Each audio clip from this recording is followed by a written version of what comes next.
Oi, gente, tudo bem? E o assunto de hoje é inglês. Eu tenho recebido muitas perguntas de quanto tempo se demora para falar bem o inglês. E para mim essa pergunta é mais ou menos como, quanto se gasta para morar no Canadá? É uma coisa que depende muito de pessoa para pessoa. Mas aí eu decidi hoje contar como foi comigo. Não estou dizendo que é assim que acontece com todo mundo e que é assim que vai acontecer com você. Mas pelo menos quem vem pra cá tem uma noção um pouco de como as coisas funcionaram. Então vamos lá. Quando eu cheguei aqui em junho do ano passado, como eu já falei no outro vídeo, eu vim pra ficar só 6 meses e eu vim pra estudar inglês. E aí na escola onde eu estava estudando, eram 10 níveis. E aí eram mais ou menos, na verdade assim, eram 4 semanas por nível, mas as pessoas ficavam em média de 6 a 8 semanas em cada nível. Quando eu comecei no livro 5, ou seja, eu entrei exatamente na metade do curso, que é lá, para eles lá, é o primeiro livro do intermediário. Então, meu inglês não era muito bom, como vocês podem perceber. Não que hoje esteja tão melhor, mas enfim, whatever. E aí, o que eu fiz? Como eu só tinha 6 meses, eu estabeleci como meta ficar apenas 4 semanas em cada nível. Essa história de 6 e 8 semanas não servia pra mim. Eu queria ficar 4 semanas, porque daí daria tempo de eu terminar todo o curso no período de 6 meses. O que eu fiz para atingir esse objetivo? Primeiro, eu só falava inglês. Eu tinha, assim, muitos amigos brasileiros, mas nós tínhamos um combinado de só falar em inglês. No começo é muito difícil, porque você quer falar e não consegue. Mas mesmo assim, a gente se manteve firme nesse propósito. Segundo, eu fiz amizade com pessoas de outros países. Porque o que acontece? Quando você fala em inglês com um brasileiro, vocês cometem os mesmos erros. Né? Porque vem da língua, vem da questão do primeiro idioma. E quando você conversa com pessoas de outros países, são erros diferentes, mas são acertos diferentes também. Então, por exemplo, nós temos uma pronúncia muito melhor que os asiáticos, por exemplo. Mas a gramática deles é geralmente melhor que a nossa. Então, quando você conversa com pessoas de outros países, você aprende palavras diferentes, estruturas gramaticais diferentes, que convivendo só com pessoas do seu idioma, mesmo falando inglês, você não vai aprender. Então, isso eu também fiz. Eu só assistia filmes em inglês com legenda em inglês. Porque meu ouvido não estava muito treinado, às vezes eles falam muito rápido, então para não perder, eu colocava a legenda em inglês. Para algumas coisas eu faço isso até hoje. Né? Tem alguns seriados que eu gosto, mas que eles falam muito rápido, aí eu coloco a legenda. Até porque você consegue associar o seu ouvido àquilo que você está lendo e aprende palavras novas. Né? Eu tinha o hábito de, quando eu ouvia uma palavra nova, eu ficava repetindo. Eu procurava assistir filme sozinha, porque as pessoas não gostam muito disso, né? Mas, enfim, era uma coisa que eu fazia. Eu não ouvia música brasileira. Eu só ouvia música internacional, procurava letra de algumas, mas para treinar o ouvido. E outra coisa que eu fazia, que eu não sei se é muito legal ou não, mas funcionou comigo, era tentar ouvir a conversa das pessoas na rua. Para treinar o ouvido, para ouvir em inglês e para tentar entender, assim como a gente entende português. Então eu ficava, às vezes, no Skytrain, ou na rua mesmo, assim, tentando prestar atenção no que as pessoas estavam falando. E outra coisa que eu fazia também era sempre me colocar em situações onde eu tivesse que usar o idioma.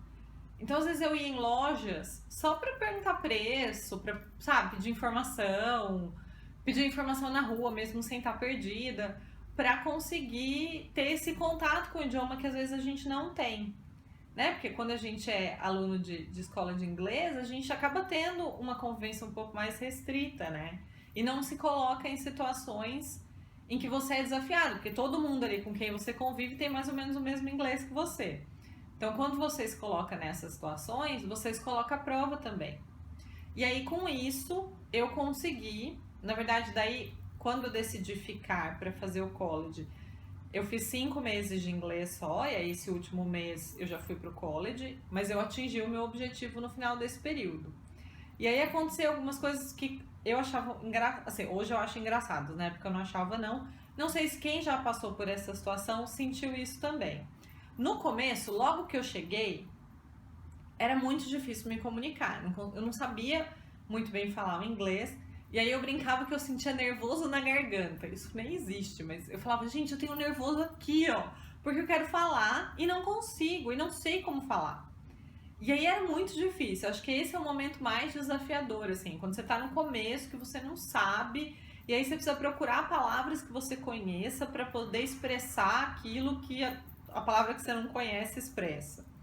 É um período muito difícil, mas passa. É só o primeiro. No segundo momento, aconteceu uma coisa que eu criticava muito, porque eu achava, isso é besteira, que é a coisa de esquecer as palavras em português.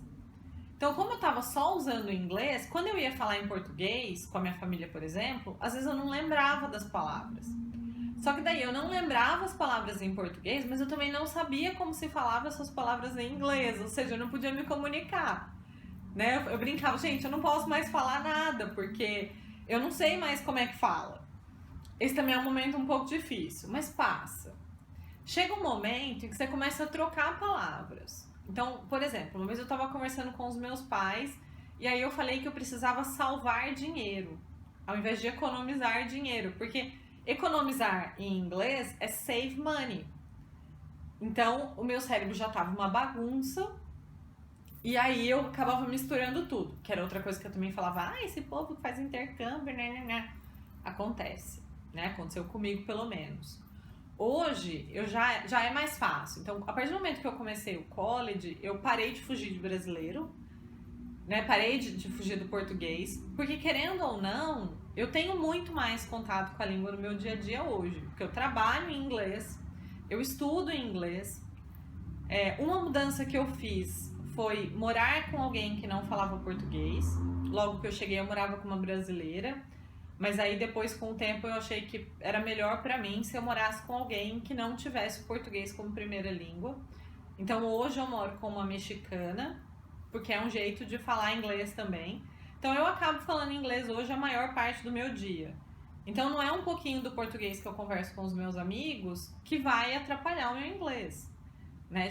Eu já tô num outro momento. Eu acho que quem tá aqui pra ficar mais tempo também sente um pouco isso, assim, não tem mais por que ficar fugindo, né? Porque você vai ter obrigatoriamente o contato com a língua ao longo do seu dia, o que torna as coisas mais fáceis.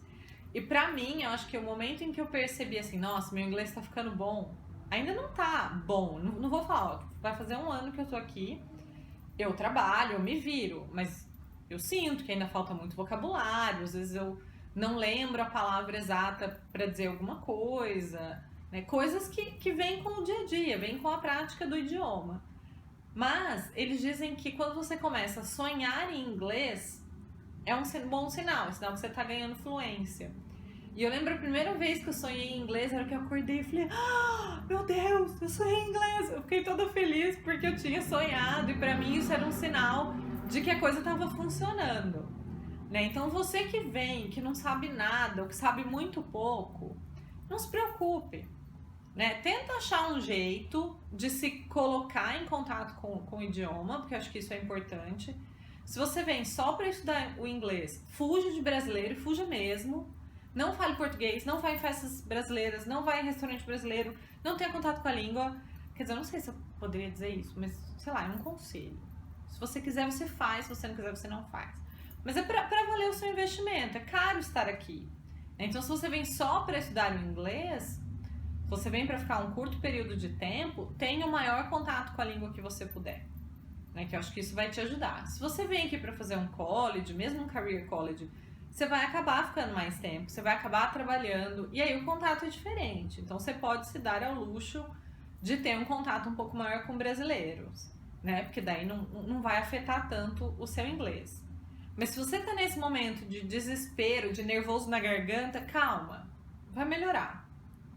E aí, se você passou por alguma situação assim, ou alguma situação diferente que você queira compartilhar, comente aqui embaixo. E aí vocês já sabem. Compartilhem, se inscrevam no canal, curtam o vídeo e nos vemos semana que vem. Tchau!